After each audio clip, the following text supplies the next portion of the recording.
بسم اللہ الرحمن الرحیم۔ السلام علیکم ناظرین، آج کی ویڈیو میں آپ کے سامنے ذکر ہوگا مسجد الاقصیٰ کا۔ ناظرین، القدس فلسطین کا شہر اور دارالحکومت ہے۔ یہ یہودیوں، مسیحیوں اور مسلمانوں تینوں مذاہب کے نزدیک مقدس ہیں۔ یہاں مسلمان کا قبلہ اول مسجد اقصیٰ اور گنبد الصخرہ واقع ہے۔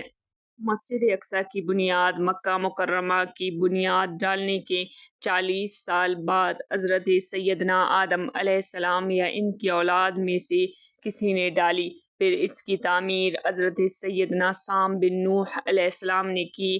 عرصہ دراز کے بعد حضرت سیدنا داؤد علیہ السلام نے بیت المقدس کی بنیاد اس مقام پر رکھی جہاں حضرت موسیٰ علیہ السلام کا خیمہ نصب کیا گیا۔ اس عمارت کے پورا ہونے سے قبل حضرت سیدنا داؤد علیہ السلام کی وفات کا وقت آ گیا تو آپ نے اپنے فرزند حضرت سیدنا سلیمان علیہ السلام کو اس کی تکمیل کی وصیت فرمائی۔ چنانچہ حضرت سیدنا سلیمان علیہ السلام نے جنوں کی ایک جماعت کے ساتھ مسجد اقصیٰ کو تعمیر کیا۔ بیت المقدس مسلمانوں کا قبلہ اول ہے۔ ہجرت کے بعد 16 سے 17 ماہ تک نبی پاک صلی اللہ علیہ وسلم بیت المقدس مسجد اقصیٰ کی جانب رخ کر کے نماز ادا کرتے تھے۔ پھر تحویل قبلہ کا حکم آنے کے بعد مسلمانوں کا قبلہ خانہ کعبہ ہو گیا۔ مسلمانوں کے نزدیک مسجد الحرام اور مسجد نبوی کے بعد تیسرا مقدس ترین مقام مسجد اقصیٰ ہے۔ مقامی مسلمان اسے مسجد الاقصیٰ یا حرم القدس شریف کہتے ہیں۔ یہ مشرقی یروشلم میں واقع ہے۔ یہ یروشلم کی سب سے بڑی مسجد ہے جس میں ہزاروں نمازیوں کی گنجائش ہے، جبکہ مسجد کے صحن میں بھی ہزاروں افراد نماز ادا کر سکتے ہیں۔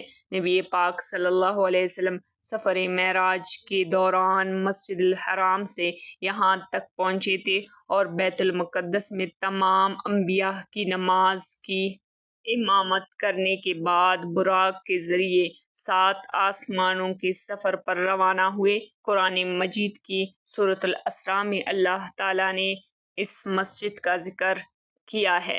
ناظرین، احادیث کے مطابق دنیا میں صرف 3 مسجدوں کی جانب سفر کرنا باعث برکت ہے، جن میں مسجد الحرام، مسجد نبوی اور مسجد الاقصیٰ شامل ہیں۔ مسجد اقصیٰ روئے زمین پر بنائی گئی دوسری مسجد ہے۔ بیت المقدس انبیاء علیہ السلام کی سرزمین فلسطین میں واقع ہے۔ جب نبی پاک صلی اللہ علیہ وسلم کی بعثت ہوئی تو اس وقت اس پر سلطنت روم کی عیسائیوں کا قبضہ تھا اور سلطنت روم اس وقت بہت طاقتور تھے، لیکن اسی وقت نبی پاک صلی اللہ علیہ وسلم نے بیت المقدس کی آزادی کی خوشخبری سنائی اور اس کو قیامت کی نشانیوں میں سے قرار دیا۔ حضرت سیدنا عمر فاروق رضی اللہ عنہ نے اپنے دور خلافت 16 ہجری میں بیت المقدس کو یہود و نصارہ کے ہاتھوں سے آزاد کر دیا تھا۔ اس دور میں بہت سے صحابہ نے تبلیغ اسلام اور اشاعت دین کے خاطر بیت المقدس میں اقامت اختیار کی۔ سن 66 اور 86 کے درمیان اموی خلیفہ عبد الملک بن مروان نے مسجد الاقصیٰ کی تعمیر شروع کرائی اور سن 86 اور 96 ہجری کے درمیان اس کے بیٹے ولید بن عبد الملک نے کی تعمیر مکمل کی اور اس کی تزئین اور آرائش کی۔ عباسی خلیفہ ابو جعفر منصور نے بھی اس مسجد کی مرمت کرائی۔ بیت المقدس کی یہ مقدس سرزمین تقریباً عباسی دور تک مسلمانوں کے ماتحت رہی۔ ناظرین، یہ تھی مسجد اقصیٰ کے بارے میں کچھ ضروری معلومات۔ اس کے علاوہ یہ حدیث مسجد اقصیٰ کی فضیلت پر سن لیجئے۔ حضرت عبداللہ بن عمر رضی اللہ عنہ نبی پاک صلی اللہ علیہ وسلم سے روایت کرتے ہیں کہ حضرت سلیمان بن داؤد علیہ السلام نے جب بیت المقدس کی تعمیر فرمائی تو اللہ تعالیٰ سے انہوں نے 3 چیزیں مانگی۔ وہ لوگوں کے مقدمات کے ایسے فیصلے کرے جو اس کے فیصلے کے موافق ہو تو انہیں یہ چیز دے دی گئی۔ نیز انہوں نے اللہ تعالیٰ سے ایسی سلطنت مانگی جو ان کے بعد کسی کو نہ ملی ہو تو انہیں یہ بھی دے دی گئی۔